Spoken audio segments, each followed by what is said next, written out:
नमस्कार विद्यार्थी मित्रांनो, मी गौरी तुमच्यासाठी एमएसटी सीट 2026 ची क्वेश्चनची सीरीज आणली आहे.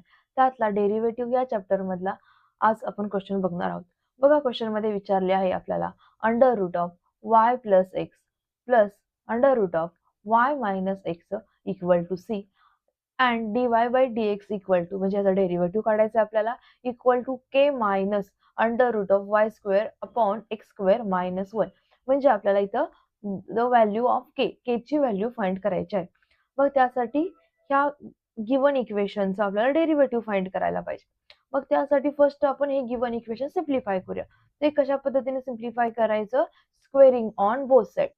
बघा इथे स्क्वेअर केला तर काय होणार? Under root y plus X plus under root y minus एक्सचा स्क्वेअर इक्वल टू सी चा स्क्वेअर. बघा इथे आपण a प्लस b चा ब्रॅकेटचा स्क्वेअर हा फॉर्म्युला वापरणार आहे. बघा हा a आहे म्हणजे इथे काय होणार? पहिला y प्लस x चा square plus 2 times of under root of y plus X into y minus X plus परत इथं काय होणार आहे? y मायनस एक्सचा square equal to C square. इथं कुठला फॉर्म्युला वापरला? a प्लस b चा ब्रॅकेट स्क्वेअर. बघा हा a square plus 2 times of a into B plus b चा स्क्वेअर इक्वल टू c चा स्क्वेअर. आता हे सिम्प्लिफाय करूया. या स्क्वेअरला हा अंडर रूट कॅन्सल होतो म्हणजे आपल्याला मिळतं y plus X plus 2 times. हे आपण कशा पद्धतीने लिहू शकतो? एकाच अंडर रूट मध्ये दोन्ही व्हॅल्यू लिहू शकतो. म्हणजे इथं लिहिणार मी ब्रॅकेटमध्ये y प्लस एक्स हा y मायनस एक्स प्लस हे बघा ह्याला रूटला हा स्क्वेअर कॅन्सल झाला म्हणजे इथे मिळणार y plus X equal to C square. आता बघा ही टर्म y प्लस एक्स आणि इथं y मायनस एक्स एकत्र लिहूया. मग कॅन्सल होते बघा term y plus X plus y minus X plus 2 times of. आता बघा इथे बघा y plus X y minus X formula तयार झाला ना. a plus X a minus एक्सचा फॉर्म्युला कुठला असतो? y square minus x square equal to आहे तसं सी स्क्वेअर लिहायचं. आता बघा इथं ह्या एक्सला हा एक्स कॅन्सल झाला म्हणजे आपल्याला इथून काय मिळालं बघा? इथून हा y म्हणजे इथे मिळाला 2y plus 2 under root of y square minus x square equal to C square. आता इथून 2 कॉमन काढू. 2 कॉमन काढला तर y plus under root y square minus x square equal to C square. अजून सिम्प्लिफाय करूया. इथे y plus under root y square minus x square equal to C square. हा 2 इथं न्यूमरेटरला नेऊया म्हणजे इथं येणार 2. इक्वेशन सिम्प्लिफाय करून आपल्याला हे फायनल इक्वेशन मिळालं सिम्प्लिफाय करून. आता काय करणार इथं? Differentiate with respect to X. बघा y चं डेरिव्हेटिव्ह काढा. y चं डेरिव्हेटिव्ह काढलं इम्प्लिसिट फंक्शन काय येणार? dy बाय dx येणार प्लस आता ह्या फंक्शनचं डेरिव्हेटिव्ह कसं येणार? 1 upon 2 under root y square minus x square परत इथल्याचं डेरिव्हेटिव्ह आपण काय करणार आहे? y square minus x square equal to या कॉन्स्टंटचं डेरिव्हेटिव्ह 0.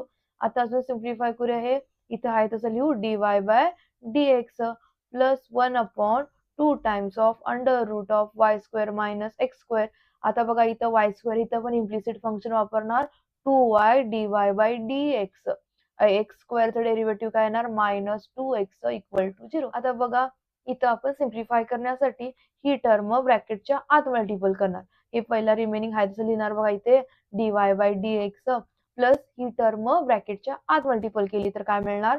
त्या 2y न इथं मल्टिपल होणार 2y अपॉन इथे येणार 2 under root of y square minus X dy by dx minus ही टर्म इथे आत मल्टिपल केली म्हणजे बघा 2x divide by 2 under root of y square minus x square equal to 0.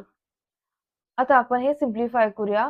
त्यासाठी पहिला हा 2 आणि हा 2 कॅन्सल होणार आणि ह्या फर्स्ट 2 टर्म मधून dy बाय dx कॉमन निघणार. बघा इथे काय निघणार? 1 plus y upon under root of y square minus x square इथून कॉमन निघणार dy बाय dx.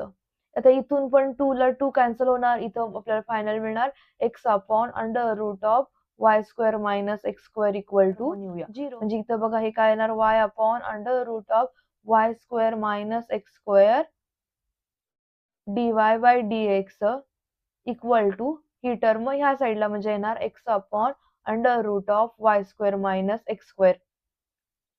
अजून सिम्प्लिफाय होते ही टर्म. बघा इथे क्रॉस मल्टिप्लिकेशन होणार. इथं क्रॉस मल्टिप्लिकेशन झालं तर काय येणार? Under root of Y square minus X plus Y upon under root of Y square minus X dy by dx equal to X upon under root of Y square minus X. आपल्याला find काय करायचंय? dy by dx. त्यामुळं ही term या साईडला येणार. जर ही term आपली या लेफ्ट साईडला आल्यावर आपल्याला काय मिळणार?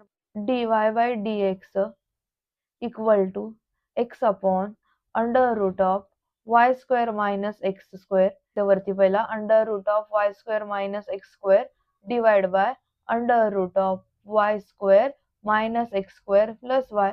म्हणजे ह्या टर्मला ही टर्म इथं काय होणार? कॅन्सल होणार. बघा आता आपल्याला फायनली dy बाय dx काय मिळतोय? इथून मिळणार, इथं आपल्याला मिळणार dy by dx equal to हा फक्त x आणि ही term x upon under root of Y square minus x square plus y. आपल्याला ही टर्म मिळाली. हे आपल्याला dy बाय dx मिळालं. पण बघा आपल्याला गिवन मध्ये काय दिले? dy बाय dx के minus under root y square minus x square minus 1. मग ह्या टर्म मध्ये सिम्प्लिफाय करण्यासाठी इथं आपल्याला रॅशनलायझेशन करायला पाहिजे. चला तर मग आपण इथे सिम्प्लिफाय करूया. dy बाय dx काय फाइंड केलंय? इथून x upon under root of Y square minus x square plus y. Rationalisation करूया. Under root y square minus x square minus y upon under root of Y square minus x square minus y. आता बघा ह्या दोघांचं multiplication, न्यूमरेटरची term डिनॉमिनेटरची. न्यूमरेटरची term कशी येणार आपल्याला? X into under root of Y square minus x square minus y. आणि डिनॉमिनेटरची टर्म बघा इथे ही ह्याला म्हणा ए प्लस एक्स ए मायनस एक्स. म्हणजे आपल्याकडे फॉर्म्युला तयार होतो ए स्क्वेअर मायनस एक्स स्क्वेअरचा. म्हणजे बघा ही टर्म आणि ही टर्म सेम आहे ना. ह्याचा स्क्वेअर म्हणजे काय होणार? Under root y square minus x स्क्वेअरचा ब्रॅकेटचा स्क्वेअर मायनस इथं टर्म कुठली येणार? Minus Y.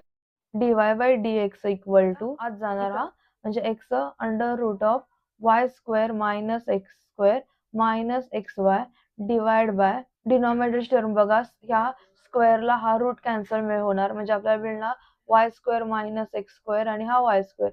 या वाय स्क्वेअरला ही वाय स्क्वेअर कॅन्सल झाली. म्हणजे आपल्याला काय मिळालं बघा?